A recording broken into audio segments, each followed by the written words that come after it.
scientific way to look at magic, right? Yeah. And it's just like, no, we just don't have the function right. Let's go back to the line of code and figure out why it's only doing one thing when we can make it like, how do we put the for loop in? Where do we put the for loop? But the thing about it is, like, he loves a for loop, but doesn't give a fuck about bugs.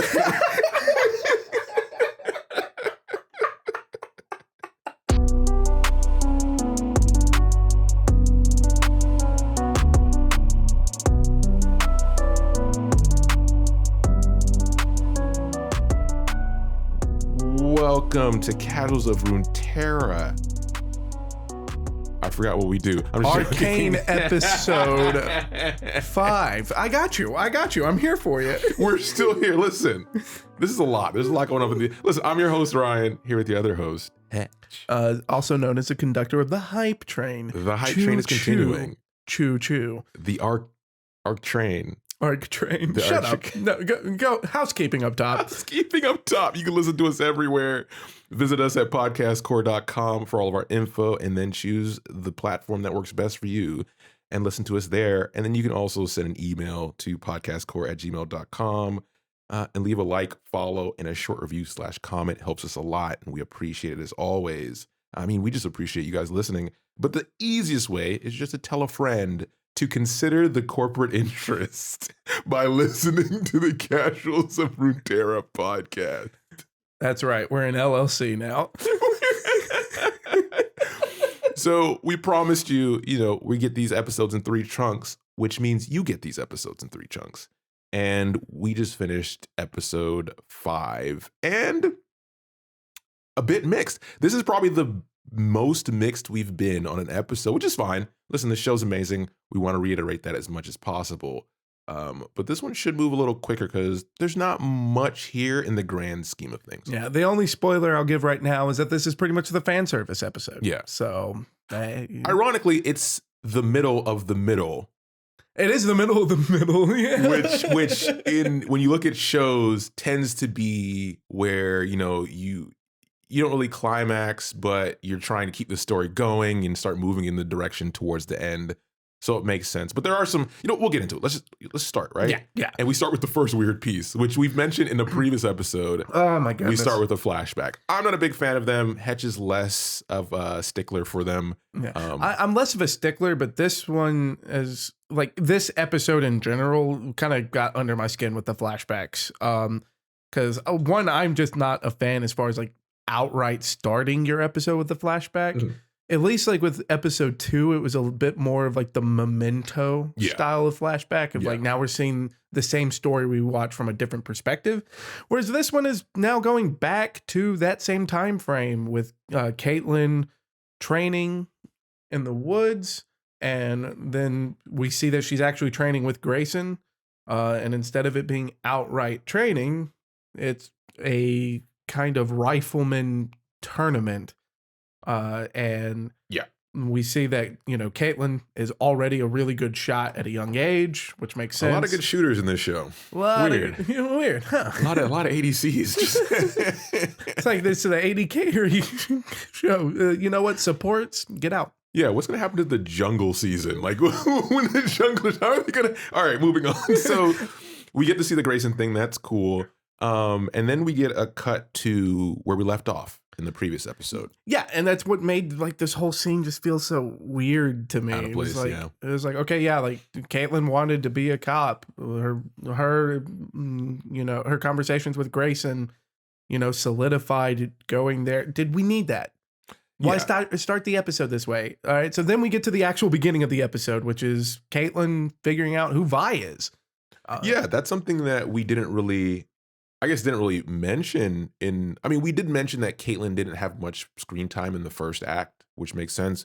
But I didn't realize myself that there was such a disconnect between all the stuff that was going on with Vi and where Caitlyn was, because she was kind of a sheltered child at that point, right? Yeah. So to see them finally interact, you have the natural trope of, the posh girl and the more street tough one. And that's kind of a natural dialogue we've seen a million times.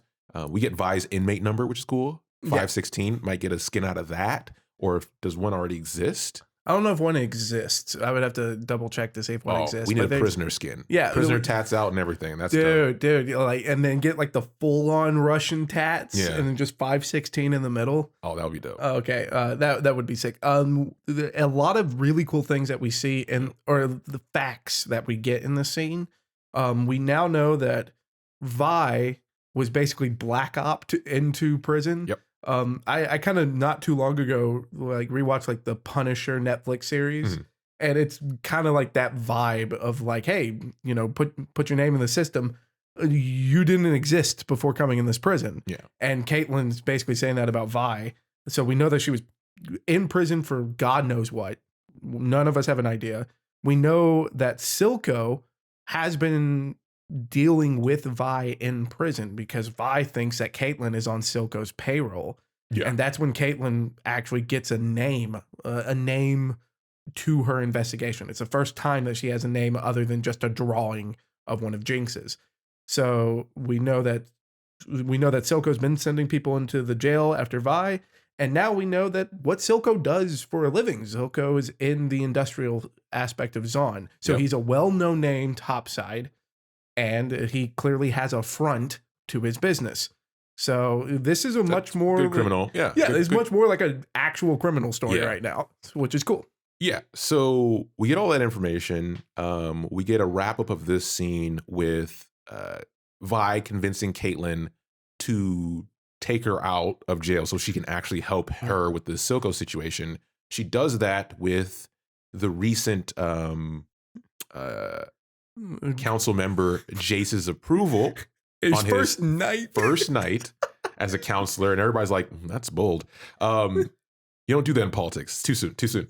But that's how we get them as the duo we're going to see going through this. And keep in mind the too soon as far as a politician doing things quickly. That will come back. Yes. But from there, we end up going back to seeing Silco. And not only do we see Silco, but we, before we see that, we get to see the burial of the enforcers that died in Jinx's first attack. And the services are led by Marcus. Yeah. We get to see Marcus with his daughter.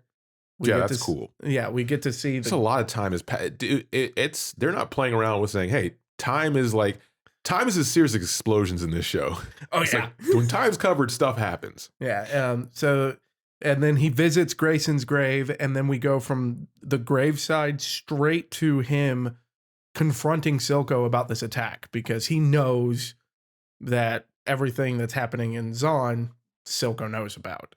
Yeah. And to him, he's like, oh, well, you ordered this attack and you've gone too far. Yeah. Well, he does kind of mention, like he says she at one point, which makes me think that Marcus is aware of Jinx, or at this point, I guess Powder, technically, but we're definitely seeing a lot more of Jinx. So maybe he knows that, like, Jinx could have done this on her own, but you're responsible for this, Silco. And we get a good parallel here to see essentially the job switch, right? We have Silco essentially replacing Vander, and then we have Marcus replacing Grayson as far as the balance and the dynamic between Topside and the Undercity. And the cool part about that is it's almost like the younger version, because Vander and Grayson's were more tempered. It was more undercover. It was slower moves, right? And smaller moves. And everything that's happening now with Silco and Marcus is very big, and it's disrupting things, which obviously plays in everything. A bombing that kills 6 police officers is pretty big. That's pretty big. The balance is fucked. And we know from episode 4 that this is because Silco is trying to get more power back into Zaun. But as far as this scene ends with Silco basically saying, okay, well, hey, we have the scapegoat, which are the Firelights, which were the Kim Punks on the hoverboards in episode 4. But other than just the mention that, hey, here's the guys that you can pin the bombing on, we don't see any of the Firelights for the rest of this episode, which I guess is, a spoiler for this episode, but we don't see any more of them, which I kind of find weird. Like it. It to feels, name them. Yeah, we got a name for them. We saw one of their faces. Granted, they died. But then like the leader of that group like clearly reacted like in a sense of Yeah. anger, and then so I get a vibe they're going to come back, but we don't see them. Yeah. So we know that Silco's going to try to pin the blame on them, and then that's all. That's it. Yeah. We don't talk about them for the rest of the episode. Yeah. I find that weird. It's one of those things with this episode. And then we jump once again back to the Jace Victor situation. And we're starting to see a little bit of a change with Jace here, right? We're starting to see him lose a little bit of that zeal and that focus on, the betterment of society. Because now he's a council member. That we talked about how they played on that in our episode 4 recap. But one thing we do get to see a lot of is Victor's deteriorating health. Yeah. And that's becoming more and more of a concern because, as we mentioned, this is something we don't get in the previous lore, in the previous stories so much. Yeah, like the lore definitely picks up a lot more like after Jace and Victor's falling out. And we're definitely getting to see more details as to how they're falling out, which we can pin a bit as far as Jace playing more the politician. Yeah. Which even in this scene, it's like, hey, you're putting a lot of new changes in security and people aren't going to like that. And Marcus is the one saying this, which of course Marcus isn't going to like that. He's working directly with the enemy. But so we got that aspect. And then it's like his deteriorating health as well as like trying to advance the technology he's working on too.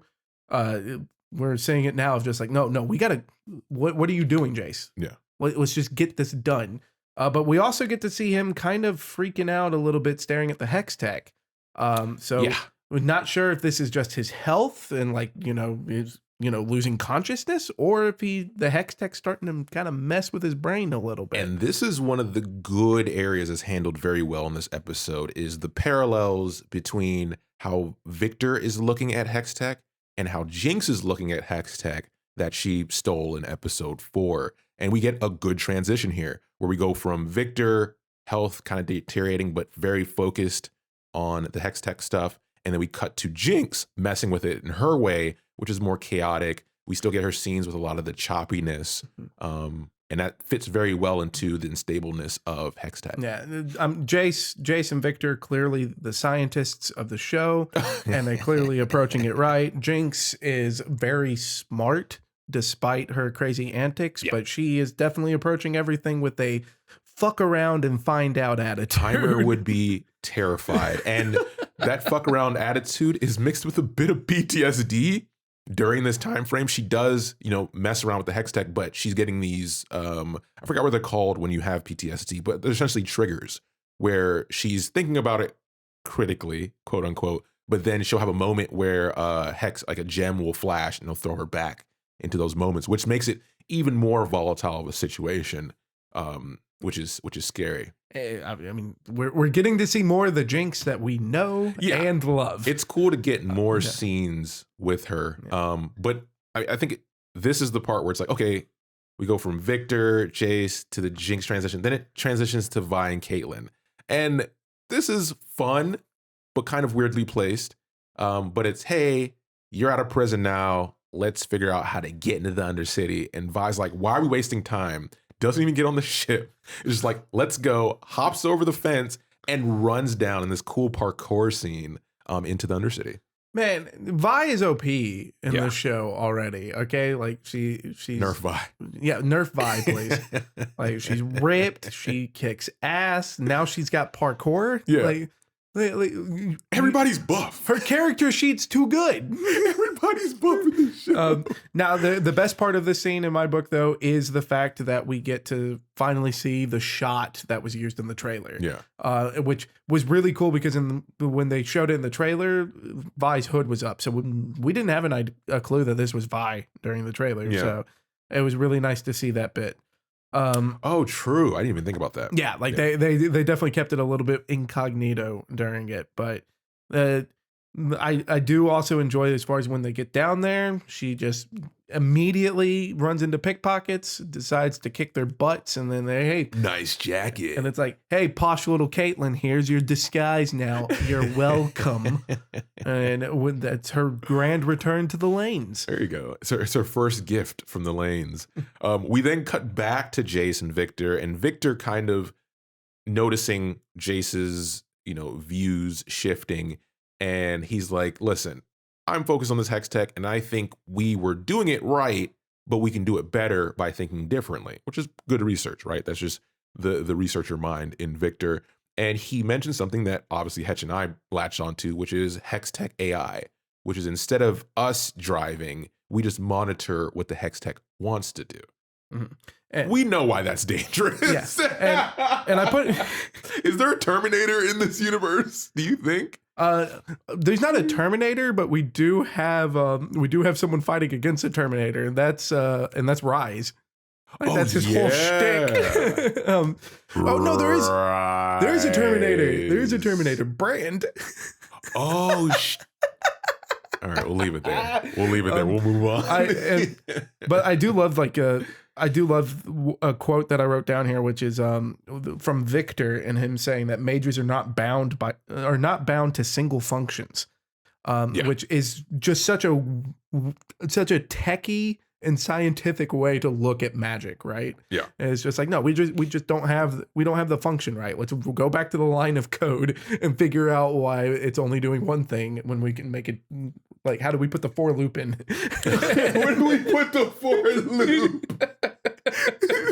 But the thing about it is, like, he loves a for loop, but doesn't give a fuck about bugs.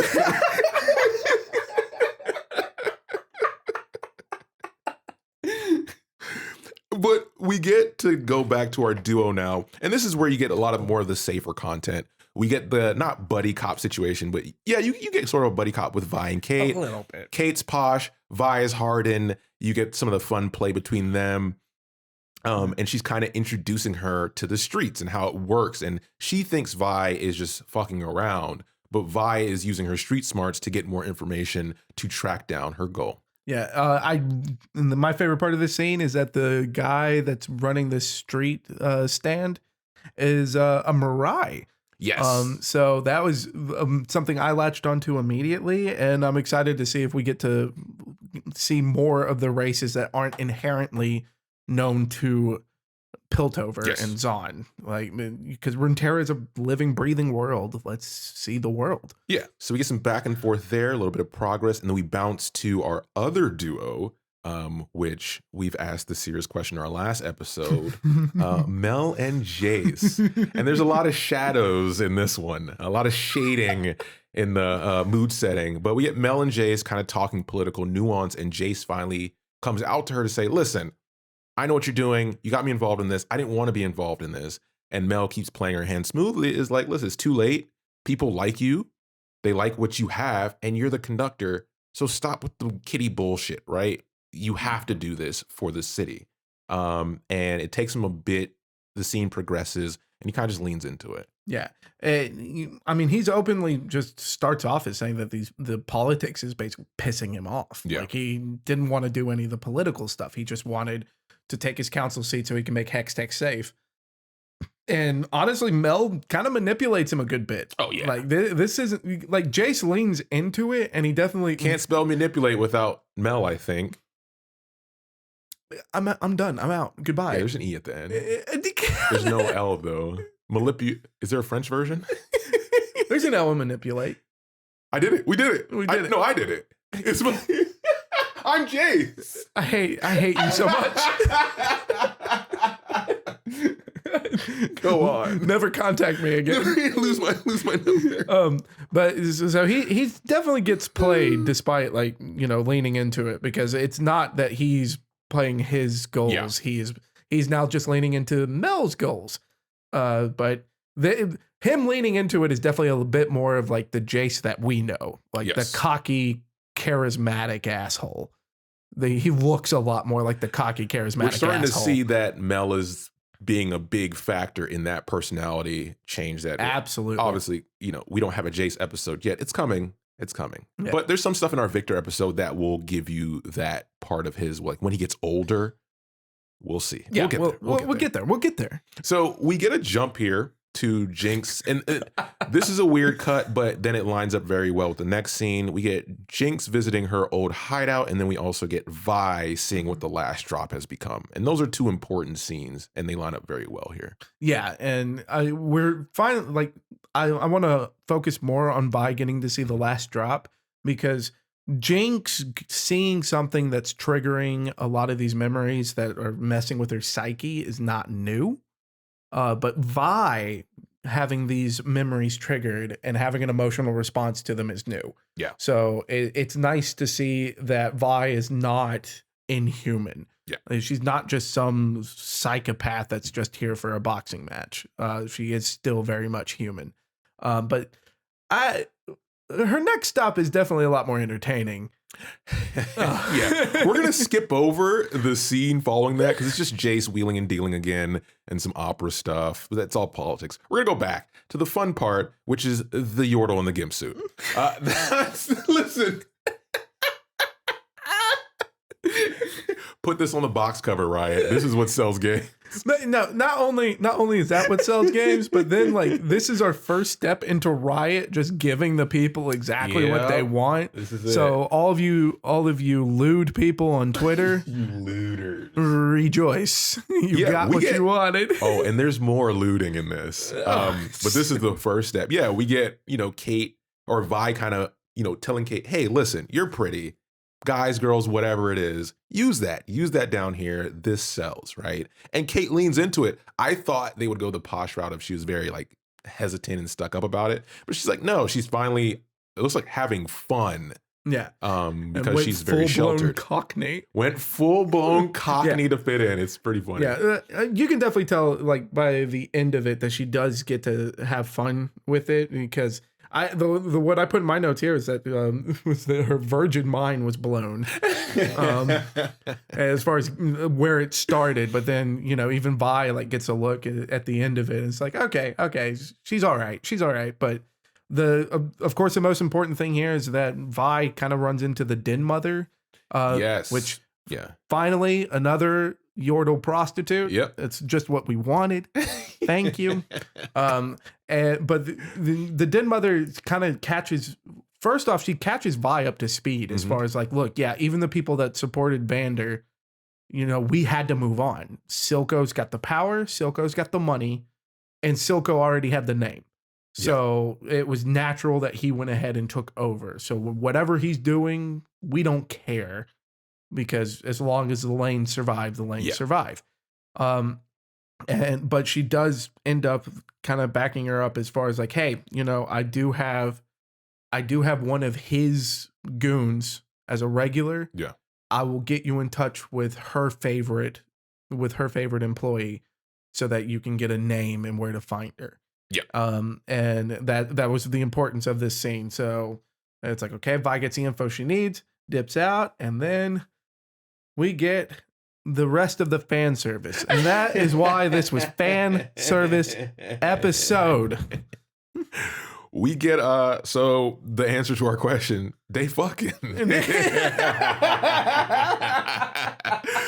and Jace get it on. We get some music in the background, and we get something we didn't expect. So I would have never thought they would take this scene and intercut it with Victor essentially dying while working on his latest project. Oh man, if you haven't worked a school project where you felt like you were the only person doing the work, this is what it's like. Is that you were at your desk coughing up blood, dying while your buddy is getting laid. We watched this scene twice, not because it was sexy, but because it was an interesting choice. Because not only was Victor dying, but we also get something we've never expected, which was how blood interacts with Hex Tech. And that was like, okay. And I like that just brings up so many questions that I don't think that the show is going to answer, because we know that the Hex Tech is really just trying to find We're getting into midichlorian territory. Yeah. Well, we know it's finding a scientific use for magic, like explaining magic with science. We know that there are such thing as sanguimancers So Yep. mages that work with blood. You can Yep. check out our Victor episode if you want to listen to the most prominent one.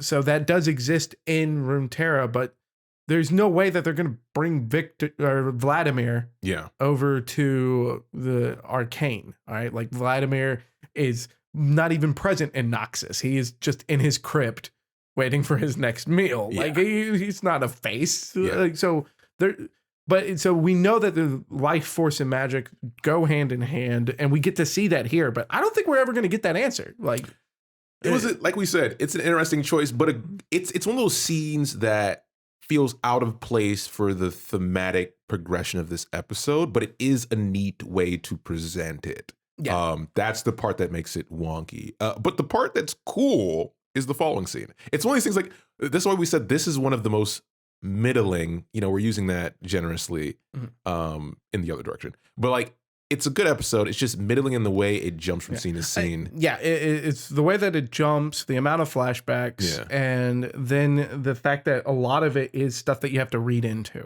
Exactly. And like all the background knowledge we have helps a bit. We've built this entire show off of taking comics and bios written by Riot employees and reading into it. So of course we can find this stuff and have fun with it. But I think a lot of people would kind of get bored with it. But the next scene is edgy. Yeah. Like edgelord to the max. Silco going back to his not really stomping grounds. It's like right. If someone is a like an artist out there, I want a fan art of Silco wearing an MCR shirt with the full on swoop. But I was thinking more of a Chris Angel style, like standing on the water with hands out cross style. Are you ready? Yeah, are you ready? But yeah, this scene can be summed up really quick. He is just taking Powder, and I'm using that name specifically, taking Powder to the water where he was nearly drowned, and is the old me died here, and I was reforged. Came out of the waters like a phoenix, and then have you heard my origin story? Yeah, and now Powder is baptized into the waters of Zon, to be reborn as Jinx. But we do get just this very quick, like cut of just the insanity within Jinx kind of being brought to life. So maybe the chemicals in the water is what's going to trigger all this, but it's very quick, and then we cut out of it immediately. So there you go. yeah, we cut out of it and we get to see. Now this is a weird scene because it's essentially part of the enemy music video.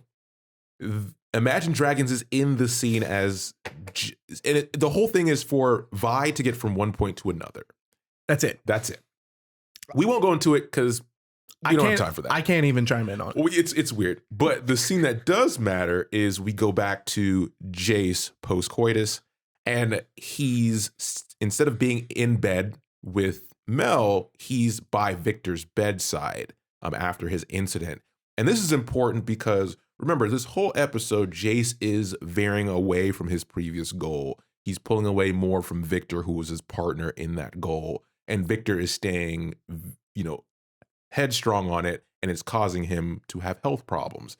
So for him to be here for his friend at this moment is a catalyst, right? Because you would expect him to be with Mel, who's kind of winning when it comes to dominating his focus. So I thought this was a cool scene, and it made me feel good to see him sitting there. And what you want to see next is, okay, how does Victor respond to him being at his bedside? Yeah, and the scene is so important as far as Riot and the makers of Arcane building the relationship that Jace and Victor had before Victor's evolution. Yeah. And they I think this is the only scene that I've seen so far that really says to me, these guys are best friends. Yes. Like everything before this, you could argue that they just are coworkers that get along well, but we now see that it's like, no, for Jace, Victor is his best friend. And I'm sure the same is true for Victor at this point, but otherwise, this just marks that Victor is officially dying. Yeah. There's no ifs, ands, or buts about it. He is officially dying. And we follow this up with an action scene. Yep. So the Imagine Dragons transition from point A to point B.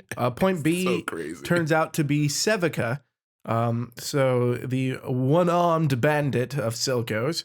And yeah, we're going to talk, right? No words. That's the type of shit I like this. Listen, Vi's action scenes have been very character appropriate and they've been very well choreographed. Choreographed. I got you. Choreographed.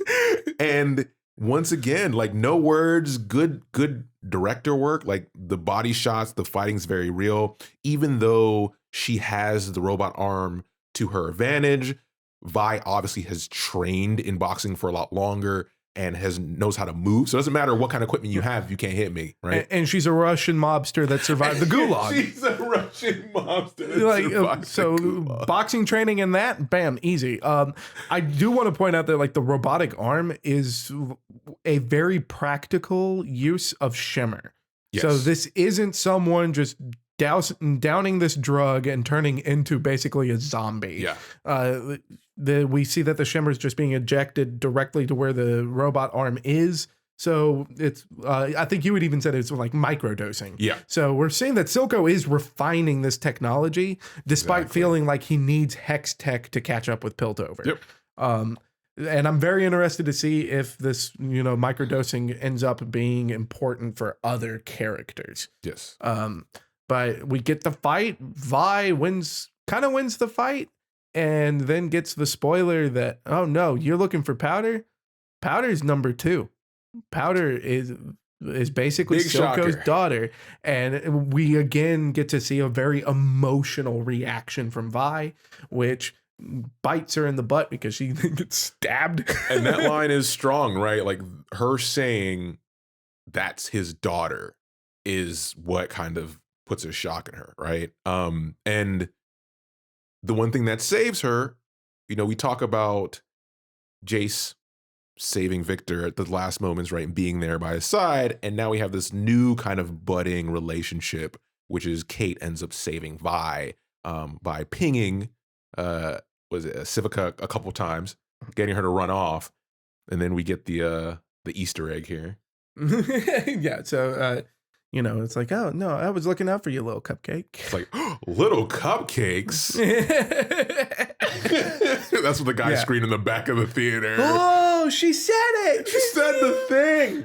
Yeah, I loved the part that like Vi, like, oh, you're a pretty good shot. Yeah. And then Caitlin being like, I'm an excellent shot. And that is like something of like, especially when you're good at something, and you can do it. And you can see the results of just how good you are at it, and someone just can't appreciate it. So it's like, oh, I saw that you shot her 3 times in the robotic arm. You're a pretty good shot.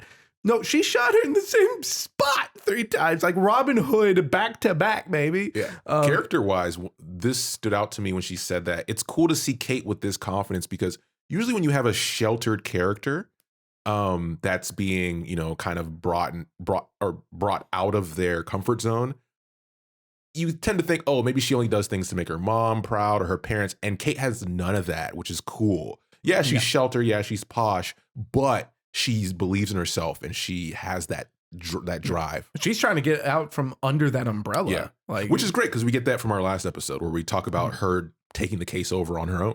Yep.